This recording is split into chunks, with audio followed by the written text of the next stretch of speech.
Alors, c'est vrai que lorsque Loïc et Yacine ont lancé l'appel à communication, on s'est quasiment appelé immédiatement avec Tony en disant « mais c'est génial, bravo ». Donc, super, les collègues, bravo, félicitations. Ça fait longtemps, je pense, qu'on attendait cette thématique. Et on s'est dit, ben non, on ne peut pas vraiment ne pas participer, d'autant plus qu'en mémoire, on avait regardé dans le fonds Jean Zorro, qui est aujourd'hui conservé au fonds de documentation de la Fédération française d'éducation physique et gymnastique volontaire, et on avait trouvé quelques traces pour reprendre les propos de l'appel à communication, des traces laissées par les élèves en EPS. Et on s'est dit, ben, qu'est-ce que ça donne à voir de l'EPS, en sachant que ces témoignages, il fallait bien évidemment être prudent, parce qu'on n'avait pas forcément la possibilité de croiser les sources. Ceci étant, ces cahiers d'EPS nous permettent, nous semble-t-il, de nous inscrire dans un cadre méthodologique assez simple, dans la continuité donc, des travaux de François Guez et Le Duc, notamment sur l'histoire des élèves, ou de Kropp en 2020 sur l'histoire des élèves, et puis aussi sur le numéro spécial de l'histoire de l'éducation en numéro 150 en 2018, qui interroge justement ces élèves. Et donc on s'est intéressé sur le fait que, à quoi ça sert finalement ces cahiers EPS, et on voit que, alors on n'en a pas eu beaucoup, que les choses soient bien claires, c'est pour ça qu'on vient aussi, on va lancer un appel au secours. Le fonds de documentation de la Fédération comportait 3 cahiers EPS, qui venait de la cité scolaire du lycée Albert Camus de Bois-Colombes, une grosse structure, 2500 élèves, 11 profs d'éducation physique, mais un établissement très dynamique dans les années 60, 70, 80, et qui, nous semble-t-il, peuvent témoigner à sa manière d'une réalité locale de l'éducation physique. Et là, vous le voyez, les commentaires du prof, ce n'est pas un cahier pour s'asseoir dessus. Quelque part, ça nous en dit long aussi sur la condition de réception des témoignages de ces élèves, dans la mesure où, manifestement, le professeur d'éducation physique qui corrige ce cahier n'est pas satisfait du travail, du résultat de cet élève. Et donc, vous le voyez, on aura différentes qualités de cahiers d'EPS, même si on en a très peu. Alors depuis, il se trouve qu'on a commencé à solliciter les collègues d'EPS, et puis les cahiers EPS arrivent, là, il y en a 18 qui sont arrivés hier soir chez moi. Donc manifestement, ça existe, des élèves ont produit des cahiers EPS à la fin des années 70, au tournant des années 80. Et en analysant ces rares exemplaires, donc vous l'avez compris, c'est un travail exploratoire, c'est un chantier en cours, et là on souhaiterait bien évidemment le poursuivre. Il s'agit d'évaluer notamment quelles connaissances, quels savoirs sont dispensés par les enseignants, mais aussi quel ressenti des élèves ces cahiers nous prêtent à lire, à comprendre, et enfin aussi à voir que dans ce début des années 80, l'auto-évaluation, l'autogestion sont à la mode, et dans quelle mesure ces cahiers pourraient éventuellement illustrer ces processus d'autogestion. D'accord ? Alors, si on passe à la diapo suivante, eh bien oui, derrière l'analyse de ces cahiers EPS, vous voyez par exemple à droite, c'est la page de couverture d'un cahier EPS. Le cahier EPS, c'est le podium olympique. En cette année 2024, on ne pouvait pas ne pas faire allusion avec le podium 1, 2, 3. Donc l'EPS serait marqué du sceau d'une culture dominante, celle de la culture olympique. Pour autant, est-ce que ce sont des savoir-faire sportifs, des savoir-être qui sont privilégiés ? Bien évidemment, l'analyse des images, l'analyse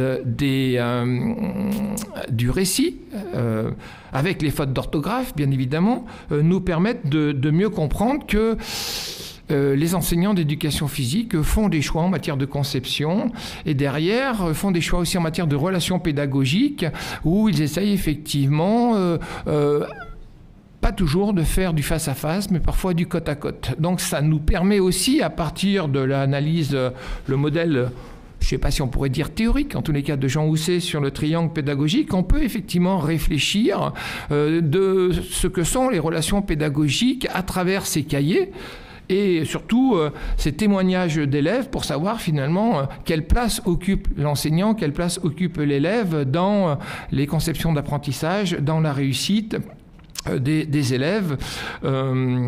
Et donc on voit qu'il y a des cahiers sur celui de gauche, coloriés, très propres, avec le foutu stylo rouge. Ça aussi, ça en dit long, quoi. Le professeur de PS qui utilise un stylo rouge, peut-être que ça renvoie aussi sur une image d'une culture professionnelle, d'une mission au sein du système éducatif. Ce n'est pas toujours le cas, mais là, en l'occurrence, là, nous avons l'exemple d'un enseignant qui utilise un stylo rouge. Donc, bien évidemment, si on avance un peu plus dans cette analyse, l'expérience de l'élève, dont tu nous parlais, Loïc, dans les propos introductifs de cette journée, nous semble effectivement à interroger avec prudence, parce que bien évidemment, ça reste du déclaratif, mais contrairement à un témoignage oral qui aurait été reconstruit a posteriori, là, c'est quand même brut de décoffrage. Ça a maintenant... si on compte bien, plus de 40 ans d'existence. Et ces cahiers d'élèves... 44, oui. Ces cahiers d'élèves nous disent finalement que il est peut-être nécessaire aujourd'hui d'entrevoir une autre forme d'histoire de l'éducation physique. Ça a été évoqué, une histoire d'en bas, une history from below, si vous voulez, c'est-à-dire une histoire des gens ordinaires, une histoire de ces élèves qui parfois rédigent individuellement ou collectivement ces cahiers et qui nous font effectivement comprendre que l'éducation physique n'est pas forcément celle qui est déclarée dans le cadre des textes officiels, dans le cadre des revues professionnelles. Ça nous permet de voir que là, en l'occurrence, à travers ce témoignage donc de cet élève de 6e 6 en 79, comment il perçoit l'enseignement du football. Et notamment, si on prend le cadre théorique, les travaux de Clermont-Gauthier et Maurice Tardif de 2005, eh bien on s'aperçoit que la pédagogie traditionnelle, qui est encore très présente encore aujourd'hui, pourtant elle est décriée par Jean Housset, eh bien elle est encore très présente et elle nous permet de comprendre que finalement l'éducation physique, si elle sert à éduquer, instruire, elle sert aussi à former, mettre en forme l'enfant et peut-être même le formater au regard d'une technique et d'une maîtrise d'une technique corporelle et ou sportive.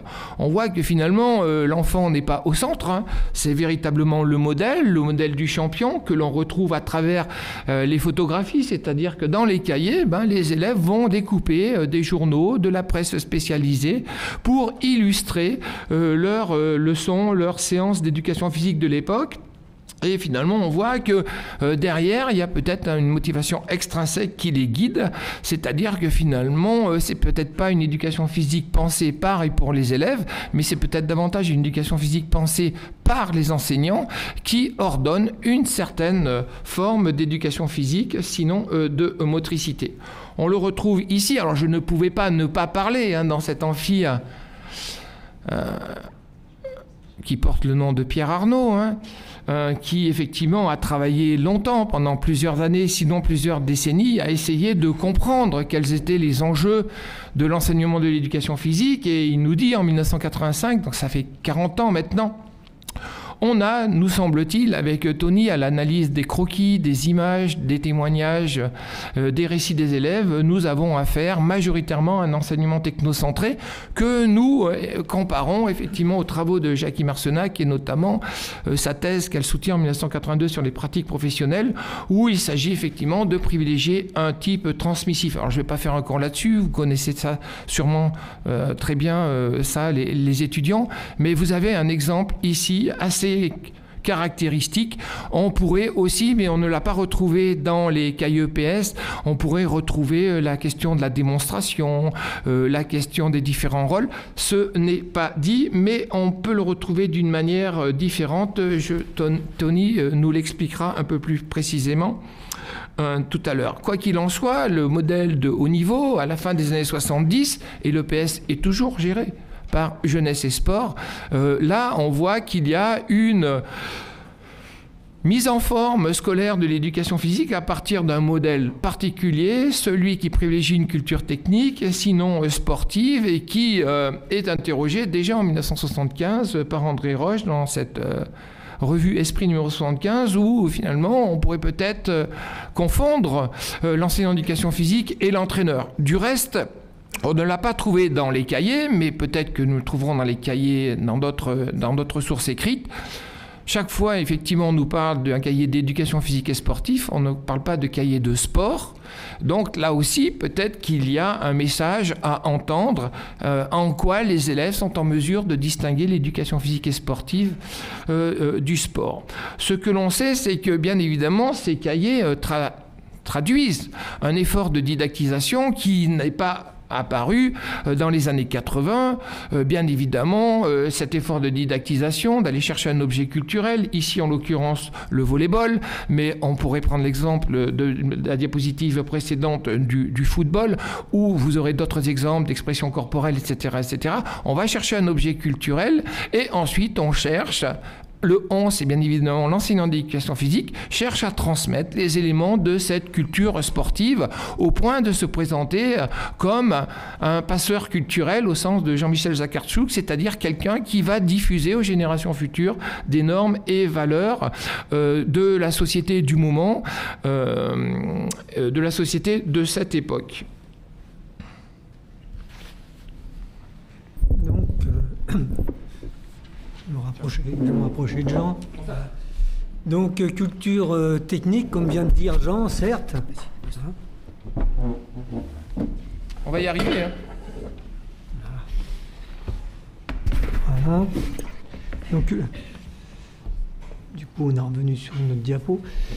Donc, culture technique, bien sûr. Mais on peut voir déjà que dès 1979, qui est la date de rédaction de ce cahier, déjà, donc, se profile une pédagogie qui laisse quelques places à l'élève. Comme vous pouvez le lire juste en dessous la parabole, là, ici. Là.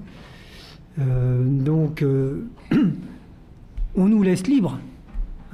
Tout va à peu près bien. C'est ce que nous dit donc cet élève. En tout cas, c'est ce qu'il dit à son prof à travers le cahier. Donc là, finalement, quelque part, il y a une reconnaissance de l'élève comme une personne à part entière et non pas quelque chose de pas fini, de pas terminé, de pas mature. Donc voilà. Donc ces cahiers nous donnent à voir ces choses-là. Les cahiers nous donnent aussi à voir et à nous questionner sur les méthodes utilisées. Notamment, donc, si on est proche de l'entraînement ou si on est en train de pratiquer un enseignement avec d'autres visées, peut-être que la seule réalisation de l'entraînement. Donc là, ici, c'est un exemple qui est assez parlant. Je ne sais pas si vous arrivez à lire parce que c'est très loin, mais donc c'est une fiche bilan qui est proposée, donc que l'élève reproduit. Une fiche bilan en sport co qui fait l'état des possessions et des tirs réussis et des tirs manqués. D'accord ? On fait un ratio de tout ça et le prof demande à l'élève d'interpréter les résultats. Et c'est très intéressant parce que dans le même temps, à l'université de Nanterre, il y a un duo d'enseignants de sport co, donc Michel Bosque et puis François Jacob, qui mettent au point un clip vidéo pour aider à diagnostiquer, à construire donc ce diagnostic et à répondre à la question de tout enseignant, donc savoir comment, à partir de l'observation d'un match ou d'une séquence, on peut établir de façon tangible ce diagnostic afin d'aboutir à une formulation d'objectifs et à la mise en place de situations. Et donc il y a toute une proposition qui est faite, et ça c'est l'extrait d'un article de la revue EPS, le numéro 211, dans lequel ils expliquent tout ça. Et ça va être en 1985, donc quelques années après qu'on ait vu l'affiche. du collège de Bois-Colombes, qui se situe à peut-être 5 ou 10 km de maximum de l'UFR STAPS de Nanterre. Donc il doit y avoir des ponts probables entre les deux. On a des indices comme quoi la fiche est réellement une fiche d'élève. Bon, déjà, c'est l'écriture, donc c'est la parole de l'élève, pour répondre un petit peu aussi à ce que nous disait Loïc ce matin. Hein, les traces de parole, là, on n'a pas le son, mais on a quand même l'image de la parole à travers l'écriture de l'élève. Et puis même son niveau de calcul, parce que vous voyez bien que 55... plus 77 tirs manqués, donc 55 réussis, 77 manqués. Au total, ça fait 127. Donc là, on se dit, bon, c'est bien, pas de doute, c'est bien un élève qui a fait la somme. Hein. Donc voilà. Que nous apporte aussi comme information ces cahiers, hein, parce que le but, vous l'avez compris, c'est qu'on donne un panorama un petit peu de la richesse de ces cahiers, de voir comment on peut les exploiter pour interpréter, comprendre, ressentir ce que font les élèves à différentes périodes. Et donc il y a cette question de comment l'élève va-t-il s'approprier les connaissances. Hein, on est dans une période où on commence à de plus en plus se questionner sur l'évaluation des connaissances et l'appropriation des connaissances. Appropriation au sens propriété, hein, donc c'est ces connaissances qui sont propres à l'élève, c'est-à-dire celles qui l'organisent, l'élève. Donc les connaissances procédurales, et ça revient à tout un courant, donc avec Christian Georges et son célèbre opus sur apprendre par l'action. Donc effectivement, ça nous pose ces questions-là. Donc il y a des tests écrits, par exemple, qui font le bilan des cours suivis que les élèves doivent remplir. Hein. Souvent c'est assez descriptif, assez déclaratif. Hein, sur décrivez un saut en hauteur, etc., décrivez la trajectoire. Et puis, parfois, il y a des questions qui viennent sur le règlement et des questions sur la description par l'élève de l'organisation motrice qu'il met en œuvre. Hein. Donc, décrivez votre posture d'impulsion. Donc, c'est votre posture. Hein. Et voilà, donc il y a un certain nombre de choses. Là, on vous a pris un extrait sur la question « Décrivez l'organisation de votre course d'élan ». L'organisation de ma course d'élan est lentement, hein, et de plus en plus vite, dit l'élève. Commentaire du prof sur le cahier, à l'encre rouge. Oui, mais quel français, hein. Bon, voyez, et idem pour la posture d'impulsion. Donc le commentaire à propos de la réponse de l'élève, finalement, hein, vous voyez, ça permet de cerner ses attentes, hein, et de voir un petit peu comment l'élève analyse sa propre pratique. Donc là aussi, on a des traces assez tangibles. Toujours dans ce ratissage, pour essayer de repérer, on peut y voir une EPS du dedans, de l'intérieur, de l'élève, hein, puisque ses écrits, ses schémas, les photos qu'il sélectionne, etc., quelque part, c'est ce qu'on lui inculque, mais c'est aussi lui, c'est lui qui le restitue, donc une EPS du dedans, mais aussi une EPS du faire, hein, donc avec ses connaissances procédurales qu'il commence à mettre en œuvre. Hein, même si ce n'est pas complètement formalisé, hein, on peut le voir ici. Alors donc, là, il y a des commentaires sur les sports collectifs. Moi, ce que je trouve important de signaler, par exemple, c'est la dernière phrase, hein, le volleyball, au niveau où nous en sommes, n'est pas intéressant. Hein. Donc, je trouve que c'est un commentaire assez riche et qui questionne sur les groupes de niveau, etc. Enfin, il y a de quoi faire. Hein. Et puis, il y a ici une belle page, hein, en couleur qu'on tenait à commenter, parce que vous voyez, les élèves sont confrontés, on explique, sont confrontés à un dispositif identique de 4 courses d'élan, hein, pour pratiquer un saut en hauteur. Et vous voyez, avec des plots qui sont de plus en plus écartés, hein, les jaunes serrés, les verts un peu plus écartés, jusqu'aux bleus qui sont... Voilà. L'élève est tenu de tester toutes les dispositions et de choisir la meilleure qui lui est propre. Mais ce n'est pas tout. Suite à ces 4 premières foulées, là, suivent donc 4 autres foulées qui seront libres là, pour le coup, et qu'il va mettre en œuvre pour le saut.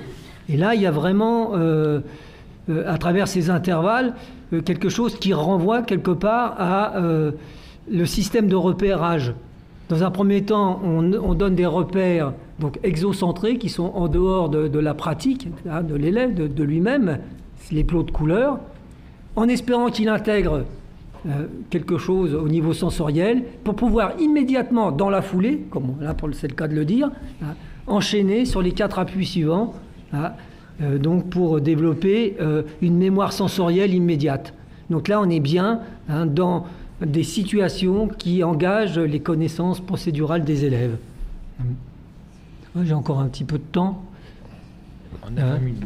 Donc, autre perspective hein, qui nous a paru aussi assez séduisante, c'est le compte-rendu des élèves sur l'éducation sensorielle. Et donc, sur l'expression corporelle, qui renvoie à cette éducation sensorielle dont on vient de parler. Donc, ça nous permet de voir qu'effectivement, les élèves sont très réceptifs à cette approche de la motricité, par l'expression corporelle, qui permet d'être soi plutôt que d'être adroit. Si vous lisez, hein, ce n'est pas la peine d'être adroit la première fois, hein, mais voilà. Donc, être soi, ben, ça aussi, c'est quelque chose d'important. Hein. Il n'y a plus de notion de performance qui est mise en avant. Hein, et l'élève, d'une certaine façon, se ressent au centre. Hein. Donc, voilà. Bon, il y avait une petite page sur la gym. Je me sentais un petit peu obligé. Hein, mais évidemment... Hein, c'est ce qui est intéressant, hein, c'est parce que finalement, on a toujours les pieds en l'air et ça crée un peu des sensations différentes. Donc là aussi, sur le plaisir, par exemple, je ne sais pas où ils vont parce qu'ils changent de place tout le temps, voilà. Mais sur le plaisir d'agir, il y a des choses aussi à capter à travers ces cahiers d'élèves. Pour conclure, une première conclusion, à laquelle suivra la deuxième, hein. Même si elles sont cadrées par l'enseignant, ces traces laissées par les élèves offrent la possibilité d'appréhender la réception de l'EPS, ce qui est quand même très rare. C'est pas donné, ça, de pouvoir hein, mesurer la réception sur 44 en arrière, etc. Donc c'est quand même quelque chose d'excessivement riche et de très stimulant pour la recherche. Hein, et donc ça nous a passionnés, c'est pour ça qu'on va le partager avec vous. Hein, donc cette réception. Une variété d'analyses est possible à travers ces cahiers. Là, dans le corpus qu'on vous a montré avec Jean, il y a seulement 3 cahiers. C'est issu de 3 cahiers différents. Hein. Donc sur 3 petits cahiers, hein, comme ça, mais il y en a d'autres, comme on a traité et analysé la relation pédagogique, la place de l'élève plus ou moins centrale, etc. Hein. L'intégration de connaissances procédurales ou déclaratives, l'adresse contre le ressenti, peut-être. Hein. Donc, d'une certaine façon, hein, l'être soi, comme on a mis. Là, une perception genrée de l'EPS. Regardez, on a ici une représentation, un schéma hein, de la rugbyman. C'est pas la rugbywoman, hein, c'est la rugbyman, il a bien mis un E. Et puis, vous voyez, donc la représentation aussi du rugby à travers... hein, voilà. Et puis le football, pareil, le foot féminin, en 1979 quand même. Hein, je veux dire, c'était peut-être pour l'époque quelque chose de relativement innovant malgré tout. Et puis 2 petites choses, une autre possibilité, la symbolique par exemple. Vous avez vu, les élèves doivent imager leurs propos. Soit avec des photos qu'ils sélectionnent, donc là ils vont chercher, on a vu beaucoup de photos de sport de haut niveau, hein, et des dessins. Et donc le dessin où il dit, vous l'avez peut-être remarqué, c'est bien, on nous laisse libre, c'est celui où il y a le chronomètre, très précis, très contraint. Donc on voit bien un peu l'ambiguïté, l'ambivalence. Et puis le dessin du bas, c'est celui de l'expression corporelle. Donc là, au niveau des symboliques, peut-être que justement, sur ces façons d'illustrer les cahiers, il pourrait aussi... Hein, il y a eu une intervention tout à l'heure sur l'image, sur la BD, etc. Hein, voilà, on pourrait chercher à interpréter. Donc voilà ce qu'on voulait vous dire avec Jean. Et puis, finir sur cette page presque blanche, hein, où l'élève a rempli donc les notes, et vous avez le commentaire du prof, hein, juste en dessous. Effectivement, hein, c'est pas un cahier qui est fait pour s'asseoir dessus.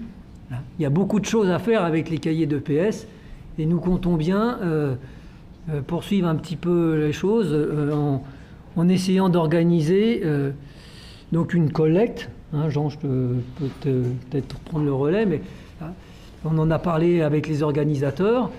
On s'était dit, parce que la difficulté, c'est de les récupérer, ces fameux cahiers. Nous, enfin moi, les gens de ma génération, à tous ceux à qui je demande, ils me disent oui, j'en ai fait, mais je les ai jetés. Hein. Ou alors ils nous disent voilà ce qu'il y avait dedans. Il y en a une qui nous a envoyé une feuille avec tout ce qu'elle demandait, parce que ça, elle se rappelait bien, mais elle n'avait plus les traces.